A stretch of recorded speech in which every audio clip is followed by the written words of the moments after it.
आप लोगों ने नाम सुना है श्री हनुमान प्रसाद पोद्दार जी, गीता प्रेस के प्रथम संपादक, प्रधान संपादक भाई श्री हनुमान प्रसाद पोद्दार जी। वे भगवत प्राप्त महापुरुष थे। भगवान का साक्षात दर्शन उन्हें एक बार दो बार नहीं, कई बार प्राप्त हुआ। उनकी स्थिति ऐसी थी पोद्दार जी महाराज की,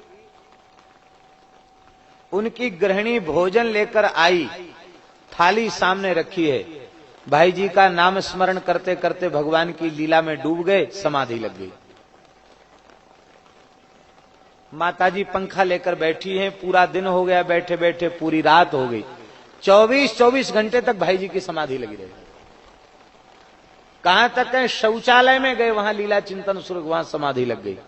कथा कहने बैठे, समाधि लग गई। और कल्याण के संपादन के काल में जो विविध अंक प्रकाशित हुए भाई जी के समय में, उस समय जिस देवी देवता का उन्होंने स्मरण किया, कोई बात समझ में नहीं आई, वो देवता उनके सामने प्रकट हो गया। महर्षि अंगिरा और देवर्षि नारद उनको सत्संग देने पधारे। उनके जीवन के तमाम ऐसे प्रसंग हैं। आप लोगों ने नाम सुना होगा श्री राधा बाबा का। राधा बाबा प्रेम में व्याकुल होकर वृंदावन जाना चाहते थे। भाई जी से बोले हम वृंदावन जाएंगे। भाई जी ने कहा आपकी अवस्था ऐसी नहीं जो आप वृंदावन जा सको। दिन रात रोना गाना तड़फना, मूर्छा में चले जाना, ये तो आपकी दशा है। आपको वहां संभालेगा कौन? आप यहीं रहकर भजन साधन करो। बोले नहीं, आपने कई बार मने कर दिया, अब हम नहीं मानेंगे, हम जरूर जाएंगे। कहा सुनी हो गई। महात्मा भी हठी स्वभाव के होते हैं। महात्मा बोले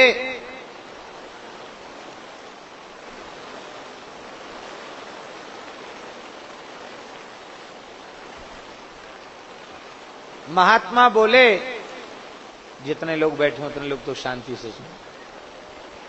महात्मा बोले कि आप हमको भेजेंगे नहीं तो क्या हम वृंदावन नहीं जा पाएंगे?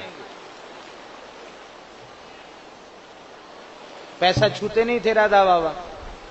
आप टिकट नहीं कराएंगे, यही तो करेंगे आप। किसी व्यक्ति को साथ नहीं भेजेंगे, यही तो आप करेंगे। हम पूछ लेंगे वृंदावन किधर है, हम पैदल पैदल चले जाएंगे। भाई जी ने मुस्कुरा कर कहा चलो हम भी देखते हैं आप कैसे जाते हैं, जाके देखिए। रात्रि में श्री राधा बाबा फिर व्याकुल हुए। साक्षात नंद नंदन श्री कृष्ण सामने प्रकट हो गए। अब प्रकट होकर के कहा बाबा रो क्यों रहे हो, वृंदावन के लिए रो रहे हो?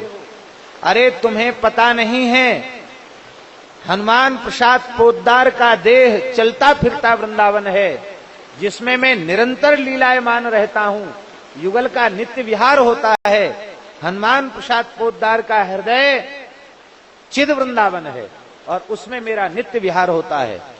चलते फिरते वृंदावन को छोड़कर वहां जाना चाहते हो? ठाकुर जी कह के अंतर्धान हो गए।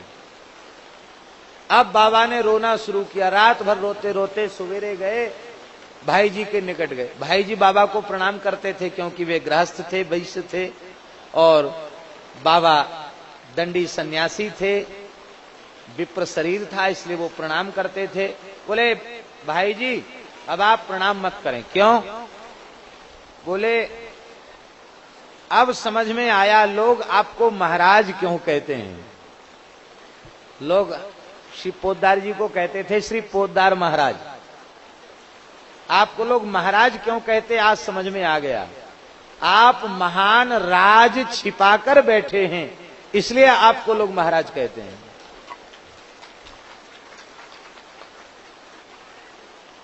और अब मैं प्रतिज्ञा करता हूं, जब तक आप विराजमान हैं तब तक आपके चरणों को छोड़कर कहीं नहीं जाऊंगा, और जब आपका शरीर नहीं रहेगा तो जहां आपके शरीर का संस्कार किया जाएगा, अपने शरीर के अंतिम क्षण तक वहीं निवास करूंगा। ठाकुर जी की आज्ञा है। और हुआ ऐसा ही। भाई जी का जब शरीर शांत हुआ तो उनको राप्ती नदी के किनारे संस्कार नहीं किया गया, उनका संस्कार गीता वाटिका में किया गया। क्यों? सब लोगों ने विचार किया, भारतवर्ष की इतनी बड़ी विभूति श्री राधा बाबा, वो श्मशान में जाकर के झोपड़ी बना के रहे, ये ठीक नहीं है। क्योंकि बाबा की प्रतिज्ञा है, भाई जी के शरीर का संस्कार जहां होगा वहीं जीवन भर निवास करूंगा। तो बाबा की कुटिया के ठीक सामने उनका संस्कार किया गया, परिसर के भीतर। भगवत साक्षात्कार की बात बड़ी विलक्षण है। आप संतों का संग कीजिए, सद्गुरु की कृपा प्राप्त कीजिए, भक्तमाल के पावन भक्त चरित्रों का आश्रय लीजिए, उससे आपको वह दृष्टि प्राप्त हो जाएगी जो दृष्टि यह पहचानने में समर्थ होती है, अमुक संत भगवत प्राप्त संत है।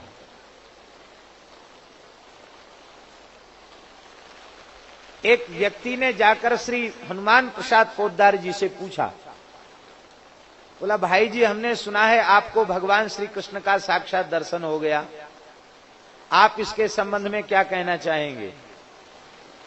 पोद्दार जी कुछ लिख रहे थे तो ऐनक आंख से निकाल के रख दिया, कलम हाथ में थी, उस व्यक्ति की ओर देखने लग गए। कब भगवान फिर से पूछिए क्या पूछ रहे हैं? बोले हमने प्रामाणिक संतों से सुना है कि आपको भगवान का साक्षात दर्शन हो चुका है, आप स्वयं स्पष्ट कीजिए इस संबंध में। भाई जी ने कहा इस संबंध में मेरा मौन रहना ही श्रेयस्कर है।